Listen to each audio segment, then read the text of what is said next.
Maraming matatanda ang nakakaranas ng patuloy na pagkapagod tuwing umaga.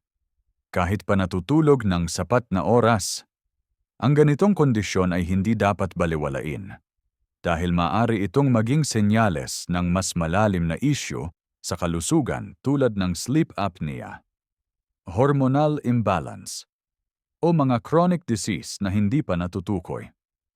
Sa video na ito, tatalakayin natin ang mga posibleng sanhi ng hindi kalidad na pagtulog, ang mga sintomas na dapat bantayan, at ang mga hakbang para matukoy at maayos ang ugat ng problema.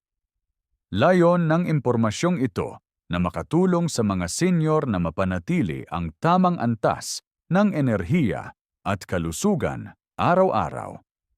Maraming matatanda ang naniniwala na ang pagkapagod sa umaga ay bahagi lamang ng pagtanda. Subalit, ayon sa mga pag-aaral, ang tuloy-tuloy na pakiramdam ng pagod o kawalan ng sigla tuwing paggising ay maaaring palatandaan ng hindi kalidad na pagtulog o tinatawag na non-restorative sleep. Sa halip na maramdaman ang ginhawa matapos ang 7 hanggang 9 na oras ng tulog, ang isang tao ay gigising pa rin na mabigat ang katawan, mabagal ang pag-iisip, at tila kulang sa lakas.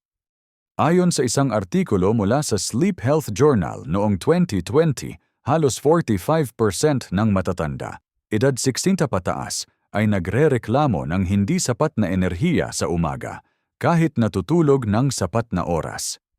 Ang hindi kalidad na tulog ay hindi laging nangangahulugan ng kaunting oras ng pagtulog. Minsan, ito ay dulot ng madalas na paggising sa gabi, mababaw na antas ng tulog, o pagkaputol ng natural na sleep cycle ng katawan.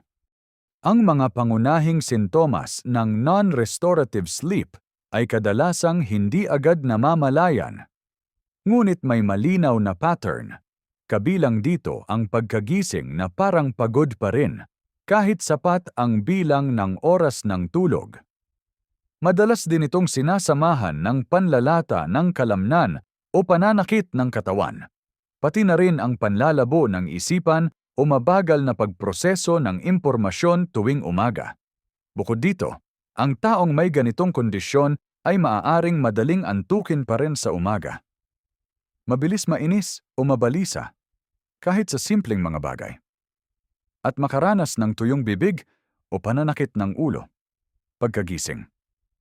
Ang mga sintomas na ito ay maaaring senyales na ang pagtulog ay hindi umaabot sa sapat na lalim o yugto ng deep sleep na mahalaga para sa tamang pag-repair ng katawan at utak.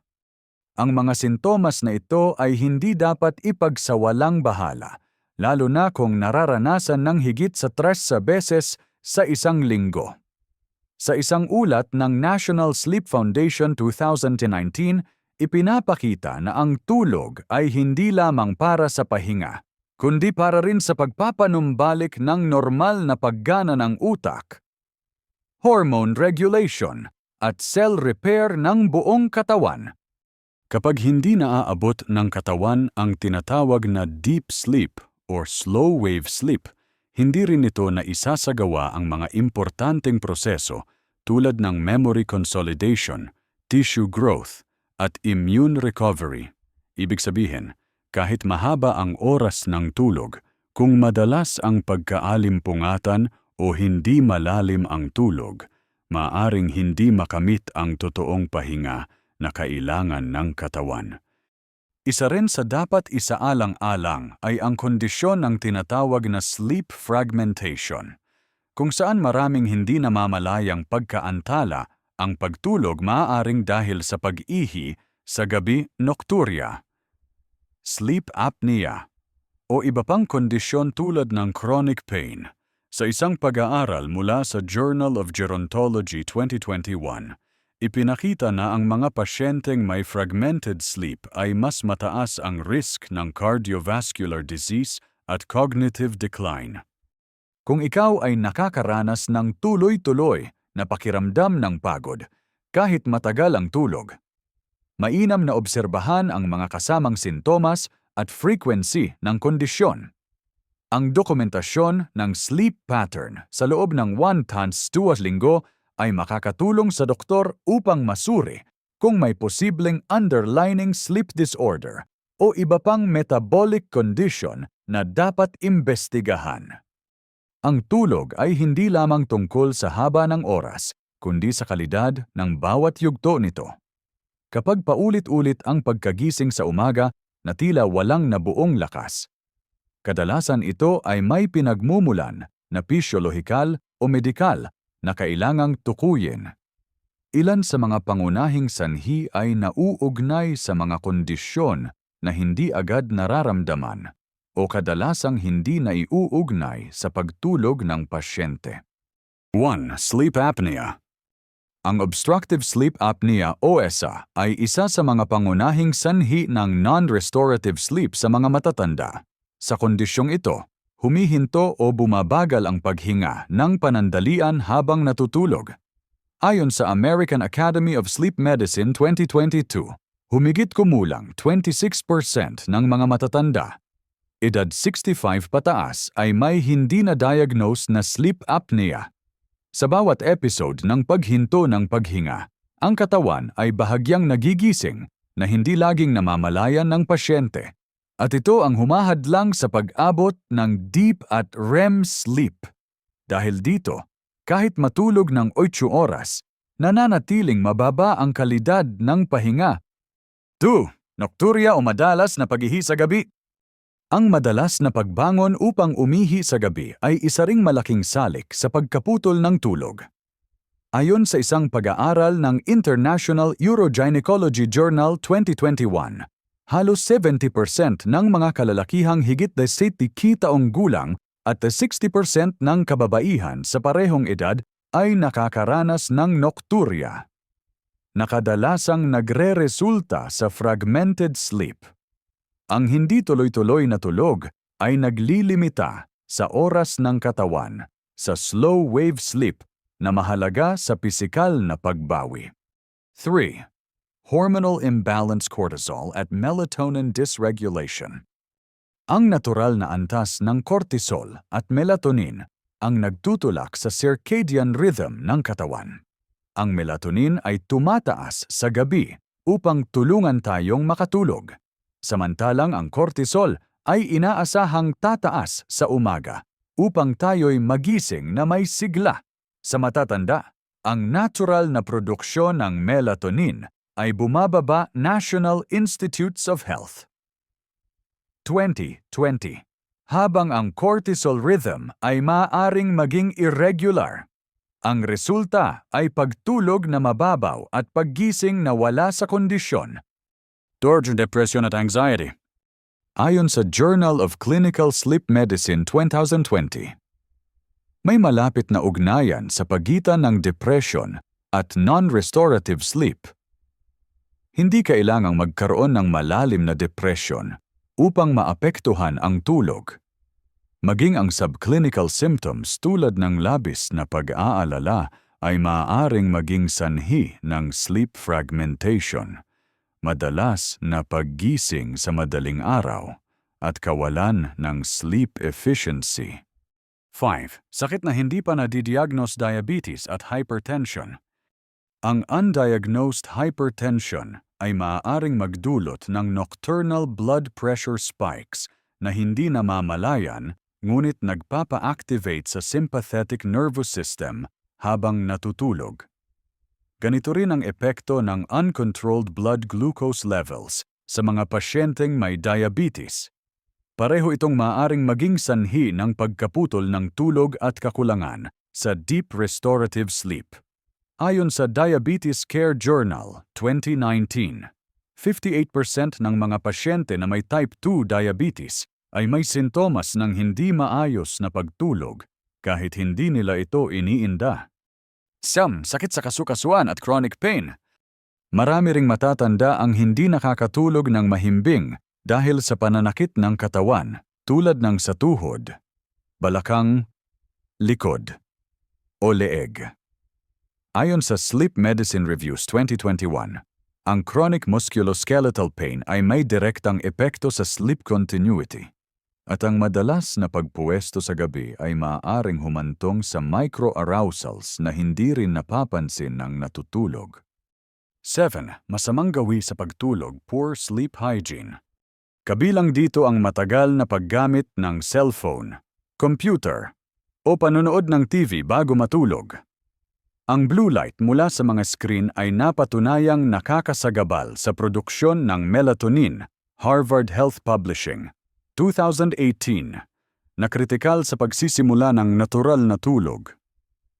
Dagdag pa rito, ang irregular na oras ng pagtulog, labis na caffeine intake, o pagkain ng marami sa gabi ay mga pangkaraniwang salik na humahadlang sa tulog na kalidad. Sa kabuuan, maraming posibleng sanhi kung bakit kahit sapat ang oras ng tulog ay pakiramdam pa rin ng katawan ay kulang ang pahinga. Ang mga salik na ito ay maaaring pisikal, hormonal, mental, o may kinalaman sa lifestyle. Sa mga susunod na bahagi ng video, ating tatalakayin ang mga posibleng komplikasyon ng tuloy-tuloy na non-restorative sleep at kung kailan dapat ikonsulta ito sa espesyalista. Ang paulit-ulit na pagkagising sa umaga na may pakiramdam ng pagod at kawalan ng sigla ay hindi lamang simpleng abala sa pang-araw-araw na gawain. Kung ito ay pinababayaan, maaaring magdulot ito ng seryosong epekto sa kalusugan ng isang tao, lalo na sa mga matatanda. Ayon sa mga datos mula sa World Sleep Society 2021, ang kakulangan sa kalidad ng tulog ay may malawak na implikasyon sa pisikal, emosyonal, at mental na kalusugan at may direktang ugnayan sa pagtaas ng panganib sa maraming chronic disease. 1. Pagtaas ng panganib sa cardiovascular disease. Ang isa sa mga pinakakilalang komplikasyon ng non-restorative sleep ay ang pagtaas ng panganib sa sakit sa puso. Ayon sa European Heart Journal 2019, ang mga individual na may fragmented sleep ay may 34% mas mataas na posibilidad na magkaroon ng myocardial infarction o atake sa puso.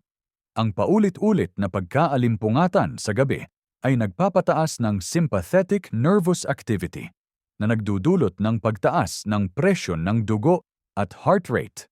Kahit habang natutulog, kapag ito ay naging tuloy-tuloy, ito ay nagpapahina sa cardiovascular system. 2. Paglala ng cognitive decline at dementia. Sa mga matatanda, ang kakulangan sa malalim na tulog ay may malinaw na ugnayan sa paghina ng memorya at kakayahang mag-concentrate. Sa isang malawak na cohort study na isinagawa ng National Institute on Aging 2020, natuklasan na ang mga taong may mahinang kalidad ng tulog ay may 1.5 hanggang 2 beses na mas mataas na posibilidad na makaranas ng cognitive decline sa loob ng 5 taon, kumpara sa mga may tulog na regular at malalim. Ang deep sleep ay critical sa memory consolidation at brain detoxification, kaya't kapag ito'y laging naaantala, ang pag-ipon ng neurotoxic waste tulad ng beta-amyloid ay maaaring mapabilis. 3. Pagbaba ng immune function. Ayon sa Sleep Journal 2022, ang hindi sapat o hindi tuloy-tuloy na tulog ay may epekto sa immune response ng katawan. Kapag hindi nakakabawi ang katawan sa gabi, bumababa ang produksyon ng cytokines na kailangan upang labanan ang impeksyon. Ito ang dahilan kung bakit ang mga matatandang kulang sa tulog ay mas madaling kapitan ng sipon, trangkaso, at iba pang impeksyong viral o bacterial. Panganib ng pagkakaroon ng depression at mood disorders. May malakas na ugnayan sa pagitan ng poor sleep at mental health. Ayon sa Journal of Affective Disorders 2021, ang mga matatandang may sleep disturbances ay may mas mataas na posibilidad ng pagkakaroon ng depression at anxiety symptoms. lalo na kung ang kalidad ng tulog ay hindi bumubuti sa loob ng ilang buwan. Bagamat hindi laging matindi ang sintomas, ang kakulangan sa enerhiya, kawalang gana, at kawalan ng motivation ay maaaring makaapekto sa kalidad ng buhay ng pasyente. 5. Pagbaba ng physical function at pagkakaroon ng frailty. Ang kakulangan sa tulog ay may epekto rin sa lakas ng kalamnan, balance, at koordinasyon. Ayon sa Journal of Geriatric Physical Therapy 2020, ang mga matatanda na may non-restorative sleep ay may mas mataas na risk ng frailty syndrome, isang kondisyon na nagpapahiwatig ng panghihina ng katawan, kawalan ng kakayahang lumaban sa stress, at mas mataas na panganib ng pagkabagsak. Sa paglipas ng panahon, ito ay maaaring humantong sa dependency o kakulangan sa mobility. 6. Metabolic disruption, pagtaas ng blood sugar at timbang. Ayon sa isang meta-analysis na inilathala sa The Lancet Diabetes and Endocrinology 2021, ang hindi maayos na pagtulog ay nauugnay sa insulin resistance at pagtaas ng fasting glucose. Sa mga matatandang may borderline diabetes, ang mahinang kalidad ng tulog ay maaaring magpalala ng kondisyon at magpabilis ng pag-usbong ng type 2 diabetes. Kasabay nito, ang pagbabago sa leptin at ghrelin, mga hormone na may kinalaman sa gutom at pagkabusog, ay nagiging sanhi ng hindi makontrol na pagkain at pagtaas ng timbang. Ang pagtaas ng panganib sa aksidente. Ang antok sa araw, slow reaction time, at kawalan ng focus ay nagpapataas ng panganib sa aksidente, lalo na sa mga matatandang aktibo pa sa pagmamaneho o sa gawaing bahay. Ayon sa Centers for Disease Control and Prevention CDC 2022, humigit kumulang 1 sa bawat rate sa aksidente ng matatanda ay may kaugnayan sa kakulangan sa tulog o labis na antok sa araw. Kung ang isang matanda ay patuloy na nakakaramdam ng pagod sa umaga sa kabila ng sapat na oras ng tulog, hindi sapat ang pagbibigay lunas batay lamang sa sintomas. Mahalaga ang sistematikong pagsusuri upang matukoy ang eksaktong sanhi at makapagbigay ng naaangkop na interbensyon. Ayon sa American Geriatric Society 2021, ang comprehensive medical evaluation ay mahalaga sa mga pasyenteng edad 60 pataas na may reklamo ng chronic fatigue, lalo na kung ito ay nauugnay sa tulog. Ang polysomnography ay isang standard na pagsusuri upang matukoy ang kalidad ng pagtulog at pagkakaroon ng sleep apnea. Sa test na ito, sinusukat ang brain waves, oxygen levels, heart rate, at galaw ng katawan habang natutulog. Ayon sa American Academy of Sleep Medicine 2022, ang pagsusuring ito ay inirerekomenda para sa mga pasyente na may sintomas ng pagkaputol ng hininga, labis na paghilik, at pagkapagod sa umaga. Kapag napatunayang may obstructive sleep apnea, maaaring ireseta ang paggamit ng CPAP machine upang mapanatili ang maayos na daloy ng hangin habang natutulog. Mahalaga ring isagawa ang basic blood tests upang suriin kung may anemia, impeksyon, o metabolic imbalance. Ang kakulangan sa red blood cells o hemoglobin ay isang karaniwang sanhi ng pagkapagod. Sa mga matatanda, iron deficiency anemia ay madalas na hindi napapansin. Ayon sa Mayo Clinic Proceedings 2020, ang anemia sa elderly population ay kadalasang nauugnay sa chronic inflammation o kakulangan sa nutrisyon. Ang hypothyroidism ay isang kondisyon kung saan bumabagal ang metabolismo. At isa ito sa mga karaniwang sanhi ng fatigue at antok kahit sapat ang tulog.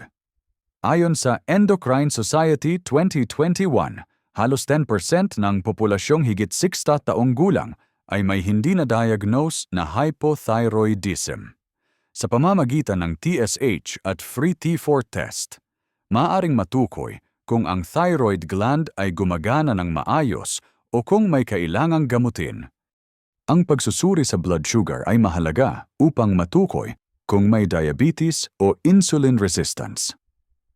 Tulad ng naunang nabanggit sa Part 3, ang hindi makontrol na blood glucose ay maaaring makaapekto sa tulog at magdulot ng maagang paggising o madaling mapagod. Ang HbA1c ay nagbibigay ng average na antas ng blood sugar sa nakaraang 23 buwan. At mas mainam para sa matagalang pagsusuri. Para sa mga pasyenteng madalas magising upang umihi sa gabi, mainam na ipasuri ang urinalysis at kidney function creatinine. BUN. Ayon sa National Kidney Foundation 2021, ang chronic kidney disease ay isa sa mga tahimik ngunit karaniwang kondisyon sa matatanda na maaaring magdulot ng nocturia at fatigue. Hindi lahat ng sanhi ng fatigue ay pisikal. Ayon sa World Health Organization 2020, mahigit 20% ng mga matatanda ay may sintomas ng depression. At madalas itong hindi nabibigyan ng tamang pansin. Sa pamamagitan ng simpleng screening tulad ng Geriatric Depression Scale, maaring matukoy kung ang fatigue ay may kaugnayan sa mental health condition. Ang maagang pagkilala at paggabay sa ganitong kondisyon ay mahalaga upang mapabuti ang kalidad ng buhay. Sa mga kaso kung saan hindi pa malinaw ang dahilan ng hindi kalidad na tulog, maaaring gumamit ng actigraphy device o sleep tracker. Ito ay isang wearable device na sumusukat sa sleep pattern sa natural na kapaligiran sa loob ng ilang araw. Ayon sa Journal of Clinical Sleep Medicine 2019, ang actigraphy ay may mataas na value sa pag-monitor ng circadian rhythm disturbance sa matatanda. Ang mga pagsusuring ito ay hindi kailangang isagawa ng sabay-sabay. Sa ilalim ng pangangalaga ng doktor, maaaring piliin ang mga pinakaangkop na tests base sa kasaysayan ng pasyente. Pisikal na eksaminasyon at sintomas. Mahalaga ang maagang pagsusuri upang maiwasan ang paglala ng mga posibleng kondisyon na nauugnay sa tulog. Matapos matukoy ang mga posibleng sanhi at maisagawa ang mga kaukulang pagsusuri, mahalaga rin ang aktibong bahagi ng pasyente sa pangangalaga ng sarili. Sa mga matatanda, ang pagbabago ng ilang gawi sa pang-araw-araw na buhay ay maaaring magbigay ng malaking epekto sa kalidad ng tulog. Ayon sa American Sleep Association 2021, ang tamang sleep hygiene o malusog na gawi sa pagtulog ay may direktang ugnayan sa mas maayos na pahinga at mas mababang antas ng fatigue pagkagising. Ang katawan ay may natural na circadian rhythm, isang 24 oras na siklo na kumokontrol sa antas ng pagkaantok at pagkagising. Ang madalas na pagbabago ng oras ng pagtulog ay maaaring makagulo sa cycle na ito. Ayon sa National Sleep Foundation 2020, ang pagtulog at paggising sa parehong oras araw-araw, even sa weekend ay tumutulong sa utak na pumasok sa mas malalim na yugto ng tulog. Para sa mga matatanda, inirerekomenda ang pagtulog sa pagitan ng 9:30 ng gabi at paggising sa parehong oras tuwing umaga. Ang paggamit ng gadget o panonood ng TV malapit sa oras ng pagtulog ay maaaring makaantala sa produksyon ng melatonin. Ayon sa Harvard Medical School 2019, ang blue light mula sa screen ay may kakayahang hadlangan ang natural na signal ng katawan para sa pagtulog. Iminumungkahi ang pag-iwas sa mga screen devices nang hindi bababa sa 1 to 2 oras bago ang oras ng pagtulog. Kung kinakailangan, maaaring gumamit ng blue light filter o magbasa ng libro sa ilalim ng dim light bilang alternatibo. Ang caffeine ay stimulant na maaaring manatili sa sistema ng katawan ng hanggang 8 oras. Ayon sa Sleep Research Society 2017, ang pag-inom ng kape, tsaa, o energy drinks pagkatapos ng 2 hours ng hapon ay maaaring makaapekto sa sleep latency at sleep efficiency. Gayon din, ang pag-inom ng alcohol bago matulog ay maaaring magdulot ng mababaw na tulog at madalas na pagkaputol ng cycle. Ang matatamis na pagkain naman ay maaaring magtaas ng blood sugar at makasagabal sa natural na antas ng melatonin. Ayon sa Journal of Aging and Physical Activity 2020, ang regular na ehersisyo ay nakakatulong sa pagpapabuti ng kalidad ng tulog sa matatanda, lalo na kung ito'y ginagawa sa umaga o hapon. Ang mga low-impact exercise tulad ng brisk walking, tai chi o stretching ay napatunayang nakakatulong sa pagbaba ng stress hormones at nagpapalalim sa antas ng pagtulog sa gabi. Iwasan lamang ang mabigat na ehersisyo malapit sa oras ng pagtulog dahil maaari itong magpataas ng adrenaline at makasagabal sa pagtulog. Ang paggamit ng relaxation techniques gaya ng deep breathing, progressive muscle relaxation, o guided meditation ay makakatulong upang ihanda ang katawan at isipan para sa pahinga. Ayon sa National Center for Complementary and Integrative Health 2021, ang mga teknik na ito ay nakakapagpababa ng heart rate at cortisol levels na mahalaga upang makarating sa yugto ng non-REM sleep. Ang paggamit ng warm bath 1-2 oras bago matulog ay napatunayang nakakatulong din sa pagbaba ng core body temperature at pagpapadali ng tulog. Ang kapaligiran sa silid ay may malaking epekto sa kalidad ng tulog. Ipinapayo ng Environmental Health Perspectives 2020 na panatilihing malamig mga 18 to 21 degrees. Madilim at tahimik ang kuwarto. Ang sobrang liwanag o ingay ay maaaring magdulot ng micro-awakenings kahit hindi ito namamalayan. Ang paggamit ng blackout curtains, white noise machine, o earplugs ay makatutulong upang mapanatili ang tuloy-tuloy na tulog. Para sa mga nakakaranas ng madalas na pag-ihi sa gabi, inirerekomenda ang pag-inom ng likido ng mas maaga sa araw at iwasan ang pag-inom ng maraming tubig 1-2 oras bago matulog sa mga pasyenteng may kasamang prostate enlargement o overactive bladder. Mainam na ikonsulta ito sa doktor upang mabigyan ng angkop na pamamahala. Ang mga hakbang na ito, bagamat simple, ay may siyentipikong batayan at maaaring magkaroon ng makabuluhang epekto sa kalidad ng pagtulog ng isang senior. Hindi lahat ng solusyon ay kailangang gamot ang pagkakaroon ng tamang kaalaman at disiplina sa pagtulog ay maaaring magbigay ng positibong pagbabago. Ang tuloy-tuloy na pagkapagod tuwing umaga sa kabila ng sapat na oras ng tulog ay hindi dapat balewalain. Maaaring ito'y senyales ng mas malalim na problema sa kalusugan na nangangailangan ng maagang pagtukoy at angkop na solusyon. Sa pamamagitan ng masusing pag-obserba sa mga sintomas, pagkonsulta sa doktor, at pagsunod sa mga praktikal na hakbang para mapabuti ang kalidad ng pagtulog, maaaring makamit ng mga senior ang mas maayos na paggising at mas mataas na antas ng enerhiya sa araw-araw. Tandaan ang pagtulog ay bahagi ng pangkalahatang kalusugan. Ito ay kasing halaga ng nutrisyon at ehersisyo, lalo na sa pagtanda.